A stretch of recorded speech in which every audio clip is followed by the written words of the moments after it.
perubahan fisika ya. Jadi sekarang kita masuk ke perubahan kimia. Kan? Ciri-ciri perubahan fisika ada dua. Cara menghafalkannya saja. Cara menghafalkannya. Kalau kalian misalnya ada dua kategori, yang satu perubahan fisika, yang satu perubahan kimia. Perubahan fisika sudah kita bahas di sini. Untuk perubahan kimia berarti kebalikan dari perubahan fisika.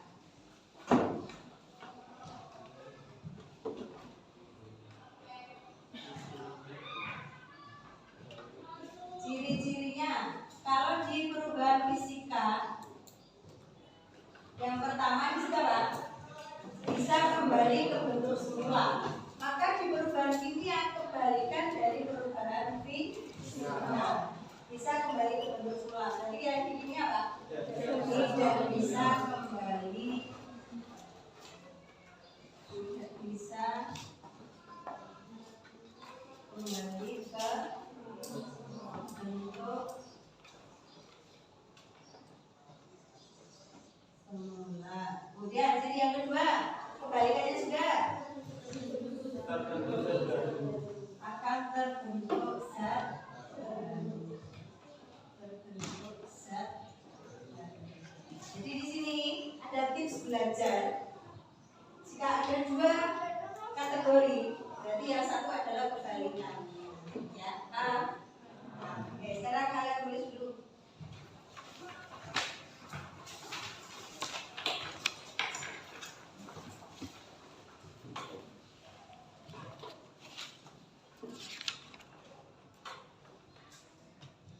Sambil menulis sambil dihafalkan supaya cepat nanti pembelajaran masuk ke kalian ya. Assalamualaikum warahmatullahi wabarakatuh. Waalaikumsalam warahmatullahi wabarakatuh. Selamat pagi anak-anak. Pagi. Bagaimana kabar hari ini? Alhamdulillah baik. Alhamdulillah luar biasa. Sudah semua ya? Siap. Baik. Sekarang kita akan menuliskan keyakinan kelas yang akan kita sepakati selama 1 tahun ke depan. Supaya apa? Supaya nanti di kelas kita ada budaya yang positif.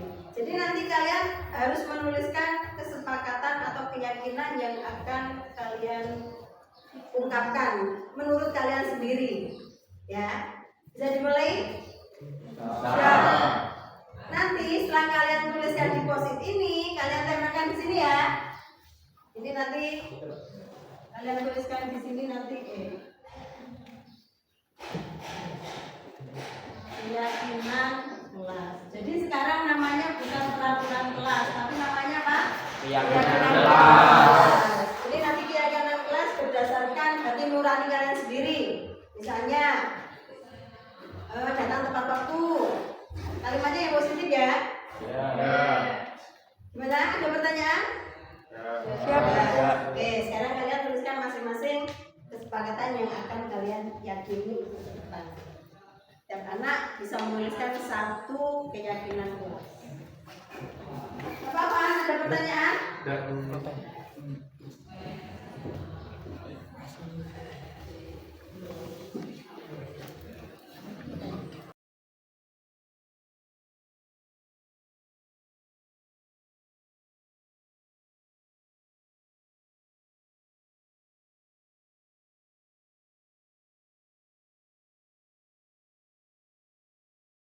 Oke, sudah selesai nulisnya? Sudah. Dan kan, dari keyakinan kelas yang kalian tulis, sekarang kalian tempel di papan tulis ini.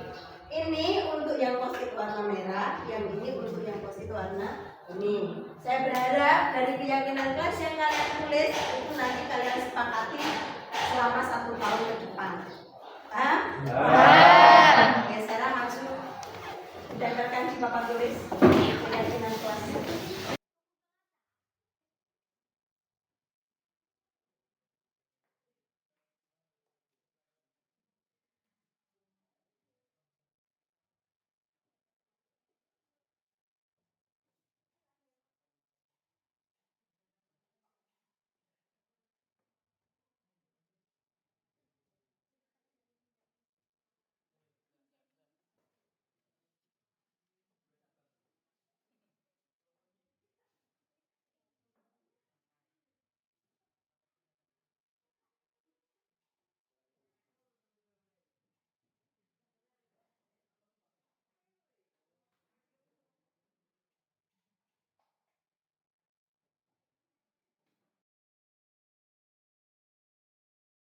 Assalamualaikum warahmatullahi wabarakatuh. Waalaikumsalam warahmatullahi wabarakatuh. Bagaimana kabar hari ini Bapak Ibu? Alhamdulillah luar biasa semangat. Semoga kita selalu diberikan kesehatan dan keselamatan di dunia ini. Amin. Saya ucapkan terima kasih dan sebesar-besarnya atas perawatan jenengan untuk bisa menyimak sedikit diseminasi dari modul 1.4. Jadi ini merupakan salah satu rangkaian dari tugas program guru penggerak yang sudah saya lewati. Untuk modul ini berjudul budaya positif. Jadi saya berharap setelah ini nanti pembahasan budaya positif kita bisa menerapkan budaya positif di lingkungan sekolah kita. Oke, kita mulai. Budaya positif. Di sini budaya positif merupakan budaya yang sudah diterapkan di sekolah, yaitu nilai dan kebiasaan di sekolah yang berpihak pada murid agar mereka dapat menjadi pribadi yang kritis, penuh hormat dan bertanggung jawab sesuai dengan profil pelajar Pancasila. Akhir-akhir ini selalu ditemukan profil pelajar Pancasila. Konsep inti budaya positif ada 7. Yang pertama, perubahan paradigma belajar. Kemudian ada budaya positif, ada disiplin positif, motivasi perilaku manusia, kebutuhan dasar, posisi kontrol restitusi, keyakinan kelas. Dan yang terakhir ada segitiga restitusi. Keyakinan kelas ini nanti ada hubungannya dengan peraturan kelas. Selama ini kita mengenalnya dengan peraturan kelas, tapi di profil belajar Pancasila namanya menjadi keyakinan kelas. Oke, yang pertama perubahan paradigma belajar. Perubahan paradigma belajar di sini dalam membangun budaya positif, sekolah dapat menyediakan lingkungan yang positif, aman, nyaman, dan siswa mampu berpikir, bertindak sehingga nanti diharapkan menjadi manusia yang merdeka, mandiri, serta bertanggung jawab. Dalam disiplin ini sangat berkaitan dengan kontrol guru terhadap siswa. Lanjutnya, kemudian disiplin positif. Kira-kira selama ini yang Bapak Ibu ketahui tentang disiplin itu apa Bapak Ibu? Disiplin. Sikap tertib. Tertib, sikap. Berasal dari sikap ya. Nah, ternyata di sini menurut para ahli, disiplin berasal dari bahasa Latin yaitu disiplina yang artinya belajar. Nah, artinya belajar. Disiplin mengacu pada disiplin diri yang memiliki tanggung jawab terhadap apa yang dilakukan berdasarkan nilai-nilai yang diyakininya. Kemudian, disiplin positif merupakan salah satu cara penerapan disiplin yang bertujuan untuk menumbuhkan kesadaran serta memberdayakan peserta didik tanpa imbalan, ancaman ataupun hukuman. Sebagai pendidik, tujuan kita yaitu mewujudkan peserta didik yang memiliki disiplin diri dan mengacu pada nilai-nilai kebijakan universal dan memiliki motivasi intrinsik dalam perubahan perilaku yang lebih baik. Jadi disiplin di sini merupakan motivasi intrinsik yang keluar dari diri kita sendiri, itu ya. Kita mungkin disiplin itu karena kebiasaan. Karena kebiasaan yang dipaksa akhirnya kita menjadi disiplin. Yang ketiga, motivasi perilaku manusia. Di teori motivasi perilaku manusia ini ada motivasi eksternal, kemudian ada motivasi internal, di mana motivasi internal ini merupakan tujuan dari disiplin positif. Lanjutnya ini Bapak Ibu. Di dalam disiplin tadi ada semacam hukuman dan konsekuensi. Di sini ada perbedaan hukuman dan konsekuensi. Hukuman sesuatu yang menyakitkan yang harus terjadi. Jadi hukuman itu mungkin siswa merasa kesakitan ya, menyakitkan, sesuatu yang menyakitkan karena dihukum. Ya. Kalau konsekuensi itu sesuatu yang harus terjadi, berarti sudah disepakati. Kemudian hukuman membuat anak sakit secara fisik maupun hati untuk jangka waktu yang lama. Jadi kayak mangkal juga kalau cukup ya. Sedangkan konsekuensi yaitu anak menghargai disiplin. Jadi karena sudah ada konsekuensi maka dia menghargai yang meskipun dia dihukum gitu kan dia menghargai karena sudah disepakati itu. Itu tadi ya Bapak Ibu perbedaannya. Ini ada beberapa soal kita coba untuk membedakan antara hukuman, konsekuensi, dan restitusi. Ini sementara jawabannya hanya hukuman dan konsekuensi.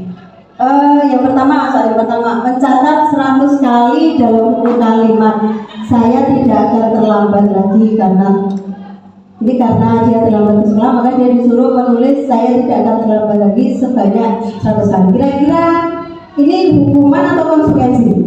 Bagaimana menurut konsekuensi ya? Jadi konsekuensi ya? Nah ini nanti ada slide berikutnya ada jawabannya. Kemudian soal yang kedua, lari mengelilingi lapangan basket 2 kali karena terlambat hadir di sekolah. Gimana Pak Hadi? Menurut Pak Hadi ini hukuman atau konsekuensi? Hukuman ya? Hukuman. Soal yang ketiga, murid diminta untuk push up 15 kali karena tidak menggunakan masker di sekolah. Bu Aris? Hukuman ya, lari 15 kok lari apa itu? Push up. Kemudian soal berikutnya menggantikan kertas tugas teman yang telah dicoret-coret. Pak Din, gimana Pak Din menurut Pak Din? Konsekuensi ya. Kemudian membersihkan tumpahan air di meja tulis karena tersenggol pada saat belajar. Menurut Pak Din gimana Pak Din? Konsekuensi ya. Kemudian soal selanjutnya, murid disuruh mengenakan sepatu seharian di sekolah karena tidak mengenakan sepatunya. Kalau menurut Pak Doni gimana? Hukuman atau konsekuensi? Konsekuensi ya. Disuruh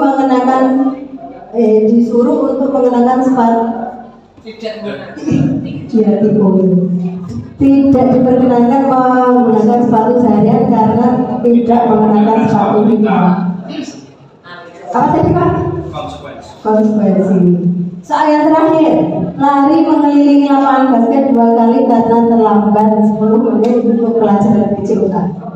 Gimana Pak Mas? Konsekuensi. Ya. Kenapa Pak Mas? Terlambat di dalam pelajaran olahraga. Terlambat di dalam pelajaran olahraga. Jadi pas pelajaran olahraga ya, karena makanya dia termasuk konsekuensi. Oke, kita lihat jawaban dengan benar. Ini menurut modul. Nah, jadi yang pertama mencatat 100 kali ya tadi. 10 kali dalam 10 kalimat saya tidak akan terlambat lagi karena terlambat ke sekolah. Termasuk konsekuensi. Lari keliling lapangan 2 kali karena terlambat hadir di sekolah. Hukuman. Kenapa ini kok termasuk hukuman Bapak Ibu? Fisik kan? Fisik ya, karena fisik menyakitkan. Dia akan menyakitkan. Kemudian membersihkan coretan tadi konsekuensi, ini ringan. Murid diminta untuk push up 15 kali karena tidak menggunakan masker di sekolah. Ini tidak menggunakan masker disuruh push up. Jelas ini hukuman. Menggantikan kertas tugas teman yang telah dicoret konsekuensi. Berjemur di lapangan basket pada pukul 12 karena mengobrol dengan teman termasuk hukuman. Menurutnya sakit hati ya Pak? Hukuman ya Pak? Apa jangan terus sakit hati? Nah ini murid diminta bertelanjang kaki sepanjang hari karena tidak menggunakan sepatu warna hitam sesuai dengan peraturan kelas. Ini termasuk juga hukuman karena dia juga sakit hati, termalukan juga gitu ya. Termasuk hukuman. Lari mengelilingi lapangan basket karena terlambat 10 menit pelajaran besokan. Ini kenapa Mas Wian tadi Pak Mas mengatakan karena mungkin pada saat itu dia pas pelajaran PJOK. Jadi mungkin Bapak gurunya sudah membuat kesepakatan kelas. Ya. Kalau dilihat itu juga fisik ya. Kalau misalnya bukan pas pelajaran PJOK, mungkin itu bisa menjadi hukum. Tuh. Perbedaan antara hukuman dan konsekuensi. Mungkin ada yang pertanyaan dari Bapak Ibu tentang hukuman dan konsekuensi? Sama jelas ya? Next, berikutnya restitusi ini jadi antara hukuman dan konsekuensi itu ada restitusi. Di sini restitusi adalah proses menciptakan kondisi bagi murid untuk memperbaiki kesalahan mereka sehingga mereka bisa kembali pada kelompok mereka dengan karakter yang lebih kuat. Restitusi juga merupakan proses kolaboratif yang mengajarkan murid untuk mencari solusi untuk masalah mereka dan membantu murid berpikir tentang orang seperti apa yang mereka inginkan di kemudian hari. Itu. Dan bagaimana cara dia harus diperlakukan menurut dosen. So, restitusi tadi. Kemudian inti budaya positif yang selanjutnya adalah kebutuhan dasar manusia. Jadi di sini hubungan antara hukuman dan konsekuensi itu ada karena kebutuhan dasar manusia. Yang pertama kebutuhan bertahan hidup, kemudian kasih sayang dan diterima, penguasaan kebutuhan pengakuan, kebebasan dan kesenangan. Mungkin kalau siswa dihukum itu seperti tadi dia terlambat masuk kelas ya, itu mungkin dia senang karena dia menuruti kesenangannya. Kemudian tadi apalagi Bapak Ibu yang contohnya yang konsekuensi mencoret-coret ya, mencoret kertas temannya, itu juga karena dia melakukan itu karena kesenangan dan dia butuh kebebasan. Jadi hubungannya seperti itu, kebutuhan dasar manusia. Nah ini kita sebagai guru ada 5 posisi kontrol. Bagi guru yang pertama sebagai penghukum, kemudian sebagai teman, kemudian pembuat merasa bersalah, pemantau dan manajer. Di sini kalau guru berbuat, misalnya kalau sebagai penghukum dia menghardik, menunjuk untuk menyakiti, menyindir itu juga termasuk penghukum. Membuat orang merasa bersalah, berceramah dan mengatakan ibu kecewa, seharusnya kamu seperti ini itu contoh dari pembuat merasa bersalah. Jadi murid merasa bersalah. Contoh misalnya ada siswa yang terlambat, kemudian guru tersebut mengatakan, kamu itu kok terlambat terus, nanti kalau kamu terlambat terus, kalau saya ditegur sama kepala sekolah gimana? Jadi murid kan merasa bersalah, sudah membuat gurunya bersalah. Tuh, maksudnya seperti itu. Kemudian kalau sebagai teman, membuat alasan-alasan untuk muridnya, membuatkan alasan-alasan untuk muridnya. Jadi posisi sebagai teman. Kemudian sebagai pemantau, menghilang dan menghukum. Sebagai manajer ini, kedudukan paling tinggi dalam posisi kontrol itu adalah sebagai manajer, yaitu menanyakan pertanyaan-pertanyaan. Dia menanyakan, kok kamu bisa terlambat, kenapa? Contohnya seperti itu. Ini ya Bapak Ibu penjelasan tentang 5 posisi kontrol. Saya yakin 5 posisi kontrol ini sudah melekat pada kita semua. Terkadang kita sebagai manusia bisa menjadi penghukum, bisa kita pembuat merasa bersalah, kita bisa sebagai teman, kita bisa sebagai pemantau, dan yang paling bagus kita memang sebagai manajer. Untuk mewujudkan semua itu butuh proses juga, butuh anak-anak yang bisa mengamalkan sesuai dengan program belajar Pancasila itu. Selanjutnya, nah ini keyakinan kelas. Mengapa sekarang namanya keyakinan kelas, bukan peraturan kelas? Dan mengapa harus keyakinan kelas ini? Karena untuk mendukung motivasi intrinsik kembali ke nilai-nilai atau keyakinan-keyakinan yang lebih menggerakkan seseorang dibandingkan mengikuti serangkaian peraturan-peraturan.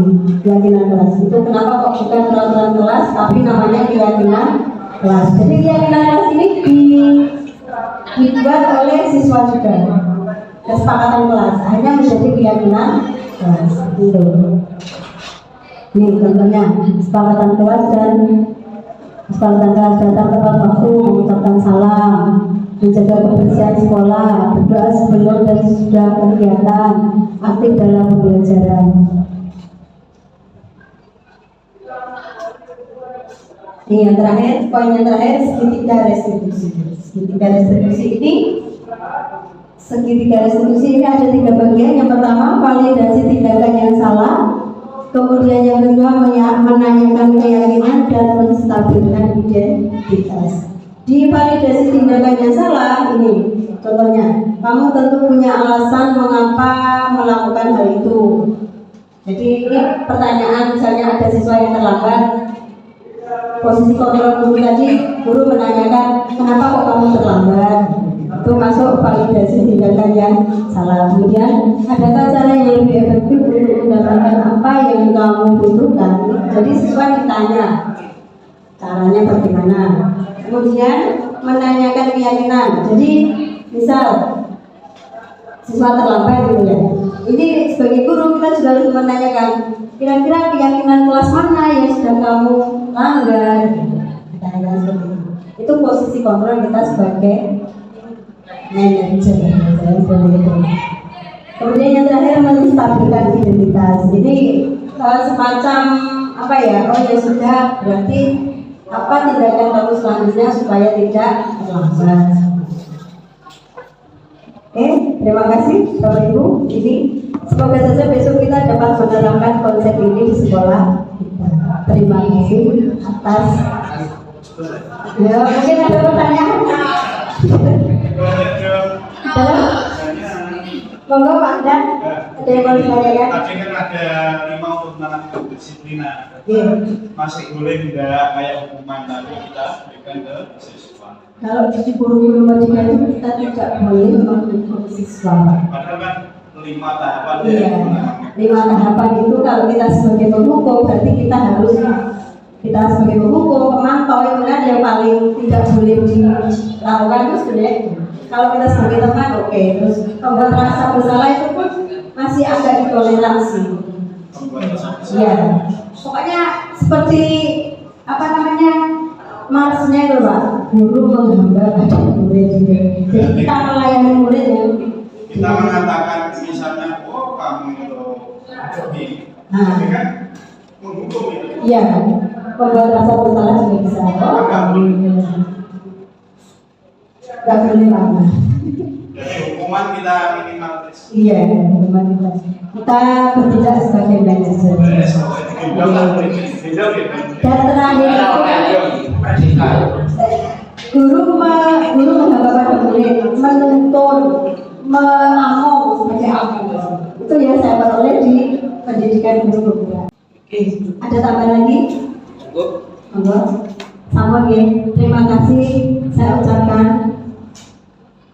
Saya tidak bisa membalas kebaikan panjenengan untuk sekedar meluangkan waktu mengikuti diseminasi saya. Ada bakso sudah sarapan bakso di ruang guru sama kemarin kan dapat arisan. Kopi. Terima kasih Bapak Ibu, semoga panjenengan selalu sehat, sukses selalu. Terima kasih banyak. Jangan lupa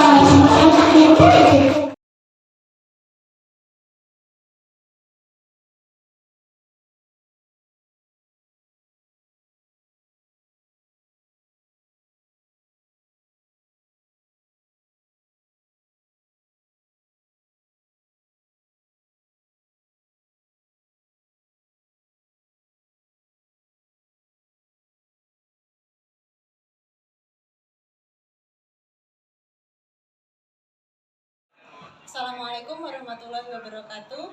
Perkenalkan, nama saya Farah Fathia. Saya adalah guru bimbingan dan konseling. Terima kasih saya ucapkan kepada Bu Tiwi yang telah mengimbaskan diseminasi budaya positif. Sungguh bagus sekali diseminasi budaya positif ini. Semoga bisa diterapkan dan ditindaklanjuti oleh warga di SMA Negeri 1 Kalikidul. Terima kasih. Assalamualaikum warahmatullahi wabarakatuh.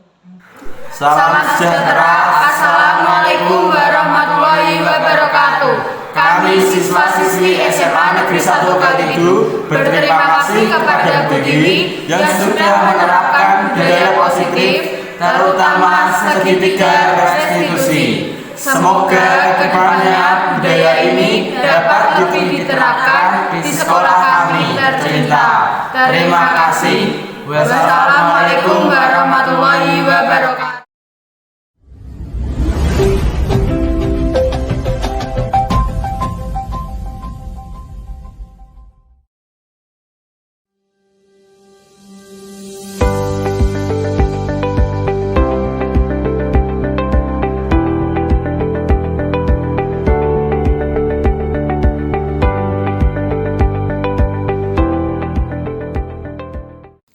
Erlangga, apakah kamu mengetahui jam berapa sekolah dimulai?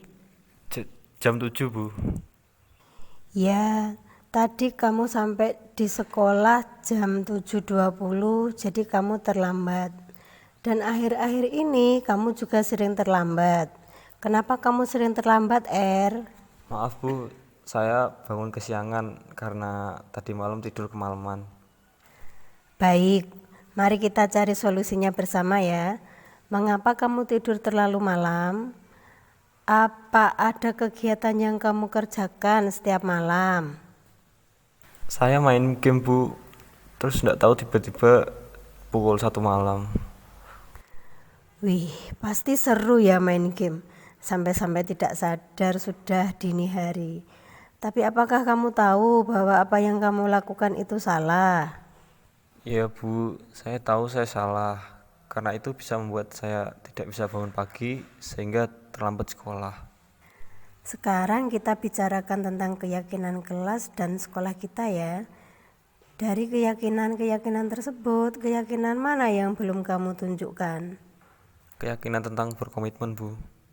Itu kamu masih mengingat dengan baik keyakinan kelas kita. Jika kamu terlambat, apakah ini menunjukkan kamu bisa berkomitmen terhadap waktu? Tidak, Bu. Baik, kira-kira hal apa yang bisa kamu lakukan agar tidak terlambat sekolah lagi? Saya akan mencoba untuk tidak bermain game terlalu malam dan tidur lebih awal. Selain itu, saya bakal minta ibu atau ayah saya untuk membangunkan saya nanti. Bagus. Semoga kamu bisa laksanakan mulai malam ini ya. Oh ya, selain itu Bu Tiwi mendapat laporan dari Bu Rina. Katanya kemarin kamu tidak mengikuti pelajaran fisika. Apakah benar seperti itu? Benar, Bu. Saya mohon maaf. Baiklah, setiap orang pasti pernah melakukan kesalahan. Lalu di mana kamu saat pelajaran fisika?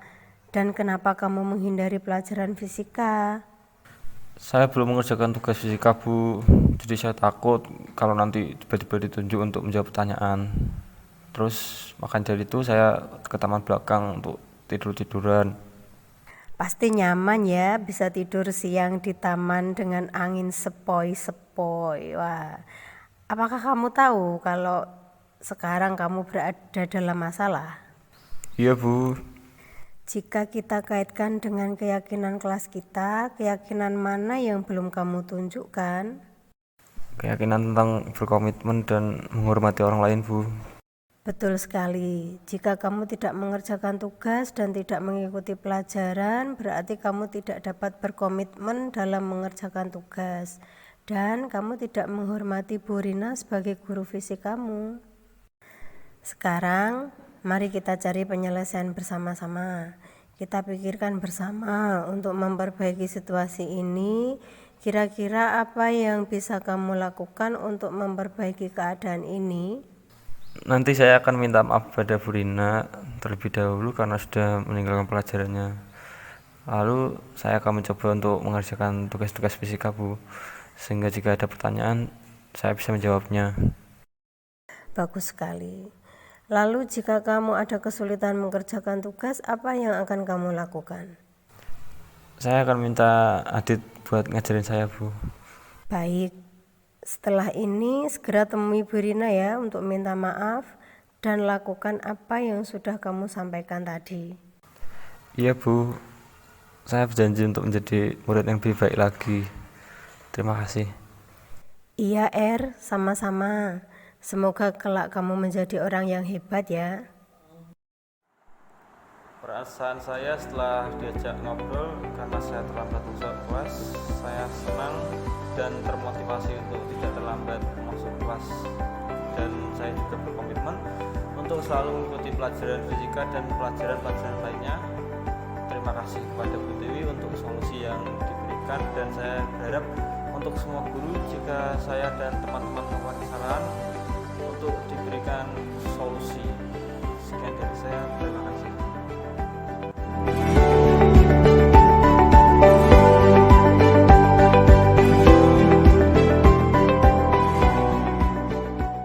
Nanti ada beberapa pertanyaan Bapak Ibu yang akan saya sampaikan ke panjenengan semua terkait dengan visi yang saya buat.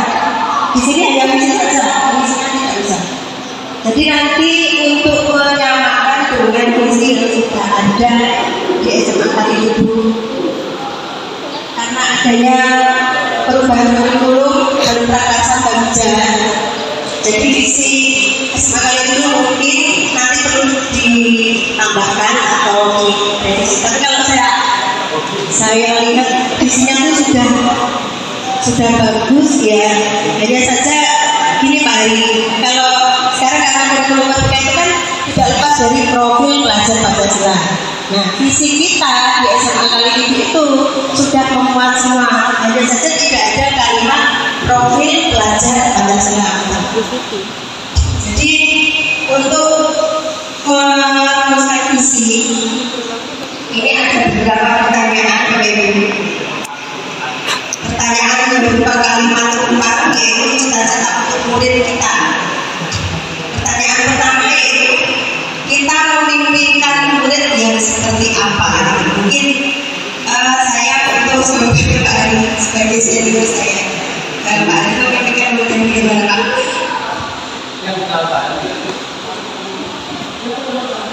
Baik.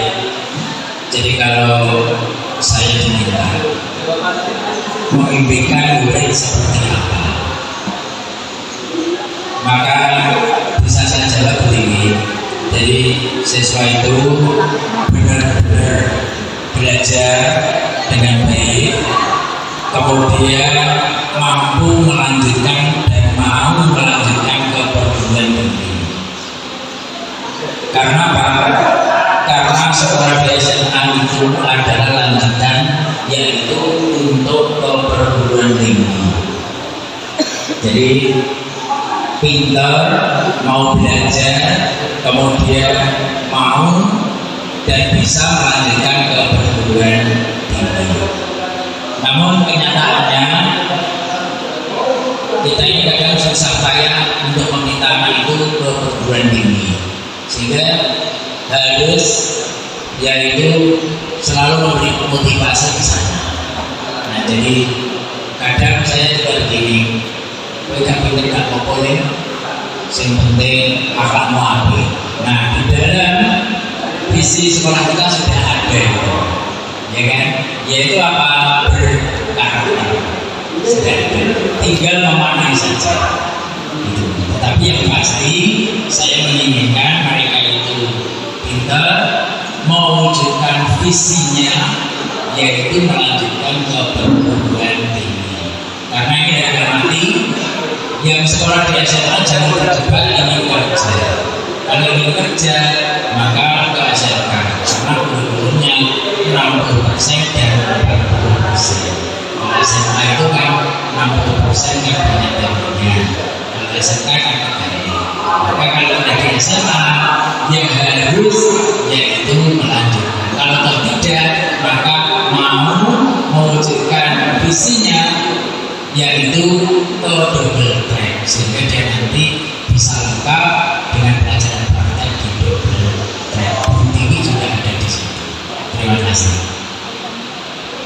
Terima kasih Pak Ari. Jadi Pak Ari memimpikan murid yang nanti akhirnya melanjutkan ke jenjang yang lebih tinggi, ya. Terima kasih.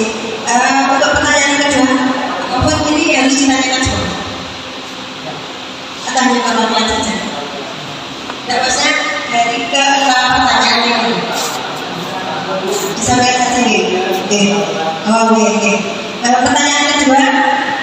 kita percaya bahwa murid adalah, saya tak ke Farah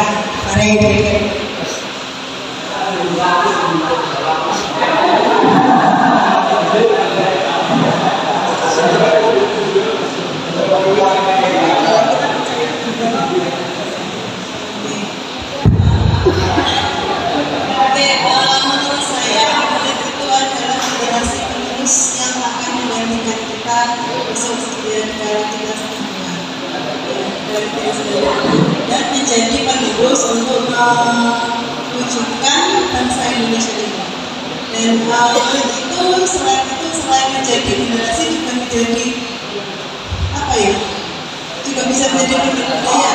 Bagaimana murid itu mengembangkan bangsa, mengembangkan negara kita, mengembangkan generasi berikutnya. Terima kasih Bu Farah. Jadi murid adalah generasi penerus kita ini.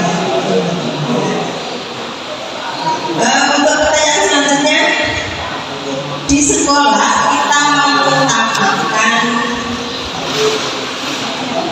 beda ini tidak menjawab. Terima kasih selanjutnya. Di sekolah kita mengutamakan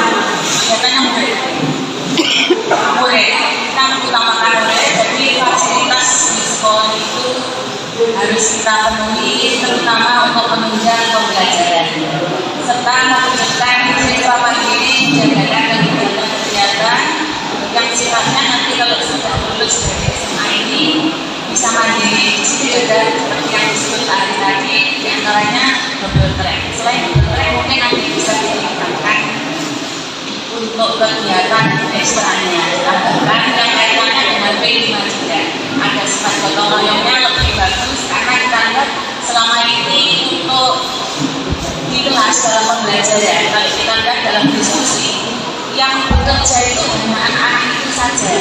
Nah itu mungkin Bapak Ibu Guru dalam proses pembelajaran nanti bisa mencermati mana yang kurang aktif bisa kita dekati biar lebih aktif dan tidak bisa lebih aktif lagi. Itu salah satunya yang bisa.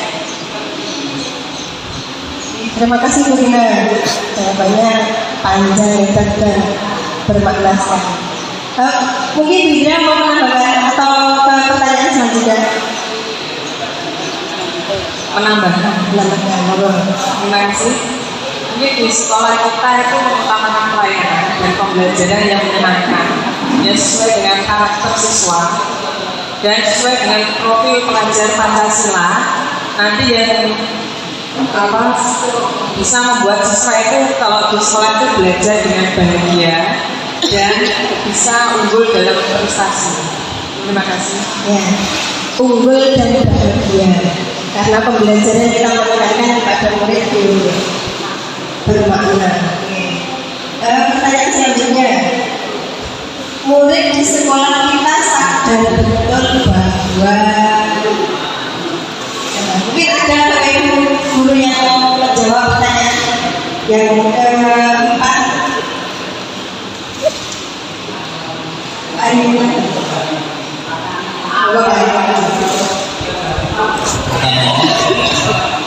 Murid di sekolah kita ini sadar betul bahwa dia datang ke sekolah ini untuk menuntut ilmu. Nah, sehingga pada saat di sekolah ini maka kita harus memberikan pembelajaran yang maksimal dan menyenangkan sesuai dengan kebutuhan mereka. Gitu. Jadi kalau dia lemah secara kognisi, maka dia bisa yaitu ke keterampilan. Gimana? Double track-nya. Sehingga nanti begitu dia lulus tidak bisa melanjutkan, maka dia punya life skill yang bisa dipakai untuk kemudian yang mampu melanjutkan, dia juga akan lebih tajam mewujudkan yaitu visi. Jadi dia datang ke sekolah benar-benar merasa tidak butuh, maka kita berkewajiban itu untuk menunjukkan bahwa dia datang ke sini dengan membuang waktu, tenaga, pikiran, dia dikondisikan yaitu butuh untuk kita. Gitu kira-kira. Jadi murid kita di sini benar-benar sadar bahwa dia datang ke sekolah untuk menuntut ilmu. Kita sebagai pengajar, kita sebagai gurunya, maka kita harus melayani dengan sekolah-sekolah. Betul ya, Pak? Pertanyaan selanjutnya, kita ada di sekolah ini yakin untuk apa? Mungkin ada yang Pak Iswan bersedia menjawab pertanyaan saya. Yakin untuk melayani anak-anak dengan sebaik-baiknya sehingga menciptakan siswa-siswi SMA Negeri 1 Katidu yang berprestasi, berkarakter kompetitif serta berbudaya lunak berdasarkan iman dan takwa. Terima kasih. Terima kasih Pak Iswan, sesuai sekali dengan visi yang sudah ada di sekolah kita. Tadi ada tambahan sedikit dari Bu Rina, Bu Indra, bahwa siswa selain unggul kompetitif juga harus bahagia ya Bu Indra. Pertanyaan yang terakhir, kita dan warga di sekolah ini paham bahwa pertanyaannya begini, kita dan warga di sekolah ini paham bahwa kita dan warga di sekolah ini paham bahwa pelaksanaan pembelajaran yang dilakukan dan diberikan kepada siswa itu harus sebaik mungkin dan memberikan pelayanan kepada siswa dengan tidak menggunakan kata-kata atau sikap yang menyakiti siswa. Itu menurut saya mungkin kurang lebihnya mohon. Terima kasih. Jadi kita sebagai warga sekolah tidak boleh menyakiti siswa. Berarti siswa disikapi dengan baik gitu ya. Tidak boleh kasar. Siswa harus dibahagiakan gitu ya. Harus bahagia. Nah untuk bahagia mungkin dia nanti bisa menjadi guru. Itu mungkin Pak Adam mau menambahkan. Terima kasih atas waktu yang diberikan. Kami mungkin menambahkan terkait dengan karakter untuk pelajar Pancasila. Itu diperlukan kalau Bapak Ibu guru tidak kembali mengingat. Sebenarnya pemerintah tidak usah lalu ke era Orde Baru dulu tentang apa 36 butir Pancasila itu.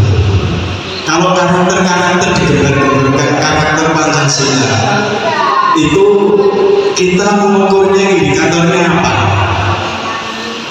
Anak ini sudah berkarakter Pancasila. Indikatornya sesuai butir ini mungkin akan lebih pas.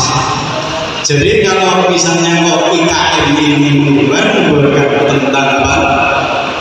Pelajar karakter Pancasila, kita tidak usah malu kalau kita kembali ke Orde Baru misalnya. Bapak Ibu guru waktu dulu saya kira menjadi siswa itu gencar-gencarnya diberikan materi tentang P4. Itu bukti barangkali untuk melandasi tentang kita bagaimana untuk pembelajaran yang berkarakter Pancasila baik siswanya maupun pendidik. Contoh mungkin seorang guru sudah pas belumnya dalam mendidik misalnya kita melanggar dengan butir-butir Pancasila enggak ya? Misalnya kita waktu anak-anak minta izin keluar, kalau memang itu sudah sesuai rambu-rambu, misalnya kita memberi izin atau bagaimana dan seterusnya, mungkin Bapak Ibu guru yang lain tidak sangat paham. Terima kasih Bu, mungkin Ibu penambah. Terima kasih Pak. Bapak Anda masih mengacu pada karakter profil pelajar konseling dikaitkan dengan jeneng orde dulu ya Pak ya. Mungkin kita ada tambahan mungkin. Saya sebenarnya Assalamualaikum warahmatullahi wabarakatuh. Terima kasih kesempatannya Bu Dewi. Saya tuh sebenarnya belum memahami apa itu pendidikan itu, karena selama ini saya belum pernah mengajar kelas 10. Jadi karakter yang dibutuhkan dalam mendengarkan sesuatu mesti gimana. Sebenarnya saya masih ingin menjabar, masih belum memahami betul. Jadi untuk kesempatan ini saya mengikuti aja dulu mana yang mana bakal nanti. Kalau menurut saya karakter yang sesuai atau yang harus ditekankan untuk siswa menurut itu umat ya, saya menekankan untuk disesuaikan dengan kebutuhan mereka untuk kedepannya gimana nanti apa yang dibutuhkan. Terima kasih. Terima kasih Peter dan Bapak Ibu guru semua untuk masukannya. Jadi yang jelas di sini kita tetap mau menambahkan siswa ya. Siswa kita sebagai pendidik, kita sebagai ini sesuai dengan prinsip kurikulum merdeka, sesuai juga dengan mas guru penggerak yang di situ ada saya latihan guru menghamba. Guru menghamba siswa. Tapi di sini menghambanya bukan menghamba, hanya kita mengutamakan siswa. Ya, mengikuti perkembangan zaman yang ada. Dari visi SMA sampai di akhir. Nah ini visi yang sudah ada di sekolah kita itu visinya bisa. Oke. Ya sebelumnya masalah tadi banyak ada Bapak Ibu guru. Nah ini visi dan misi SMA itu ini visi dan misi yang sudah kita ketahui. Lanjut Mas. Mewujudkan insan yang unggul dalam prestasi, berkarakter kompetitif serta berbudaya lingkungan berdasarkan iman dan takwa sesuai yang bertuang pada pelaksanaan akal. Di sini sebenarnya sudah terinclude juga di profil pelajar Pancasila, cuma karena kita eranya belum merdeka, mungkin di setiap sekolah itu sudah ditambahkan profil pelajar Pancasila. Tapi kalau menurut saya visinya ini sudah ini semua, nggak perlu ditambahkan juga tidak apa-apa. Kemudian dari hasil diskusi, hasil pendidikan yang saya peroleh di modul 1.3 yang tentang prakarsa perubahan bangsa, yaitu penyusunan visi dan misi sekolah, saya sudah mencetuskan beberapa visi. Ini berdasarkan filosofi Gajah Dewantoro. Ini kemarin diskusi sama Bu Rina. Mewujudkan visi yang sudah saya buat, mewujudkan lingkungan belajar yang menyenangkan untuk mewujudkan siswa yang berkarakter sesuai dengan profil pelajar Pancasila, unggul serta bahagia. Tadi Bapak Ibu guru semua setuju kalau kita semua harus mengutamakan siswa. Berarti siswanya nanti kita harapkan bahagia. Itu yang bisa saya sampaikan dari hasil pendidikan yang kemarin saya peroleh selama modul 1.1, modul 1.2 sampai dengan modul 1.3 ini saya diskusikan di sini hari ini. Di sini juga saya berharap teman-teman Bapak Ibu guru semua tergerak untuk mengikuti program guru penggerak angkatan ke-10. Sangat menyenangkan Bapak Ibu. Setiap kali lomba-lomba sama ini banyak. Kalau ibunya juga banyak di bawah. Bertambah teman juga. Daftar. Tugas tadi sudah saya berikan jam 1 jam. Jadi nanti bisa dibuat untuk referensi ke depan. Sudah Pak. Sama demikian Bapak Ibu guru, terima kasih banyak sekali dan tidak bisa mengungkapkan. Terima kasih. Dukungan motivasi panjenengan sangat luar biasa untuk saya. Itu yang membuat saya kembali bersama. Meskipun dia berbeda, bilang Pak. Saat MMS itu ada 8 judul, satu judulnya itu ada 16 soal. Satu soal itu harus berapa kata-kata. Itu yang menyenangkan sekali. Sama mau jalan dulu. Terima kasih sekali lagi Bapak Ibu guru semua. Semoga kedepannya saya bisa lebih lancar lagi. Amin. Urusan saya bisa lebih baik. Panjenengan juga saya doakan semoga selalu diberikan yang terbaik. Amin. Ini langsung itu dong di Ustaz diturun lagi. Baca terus biar. Ya, terima kasih saya sampaikan. Yang terpenting di sini itu adalah semuanya yang terpenting adalah kolaborasi. Jadi Bu Musliwi tidak akan bisa bergerak sendiri untuk mewujudkan visi yang dia miliki kecuali ada kolaborasi antara teman sejawat, bisa juga dengan kepala sekolah dan semua warga sekolah. Jadi di sini Bu Musliwi minta kepada panjenengan semua yaitu dukungan kepada panjenengan semua untuk bisa mewujudkan visi yang beliau miliki dan kemudian bisa merubah atau memberikan hal positif untuk sekolah kita di sini. Mungkin itu saja yang bisa saya sampaikan. Wassalamualaikum warahmatullahi wabarakatuh.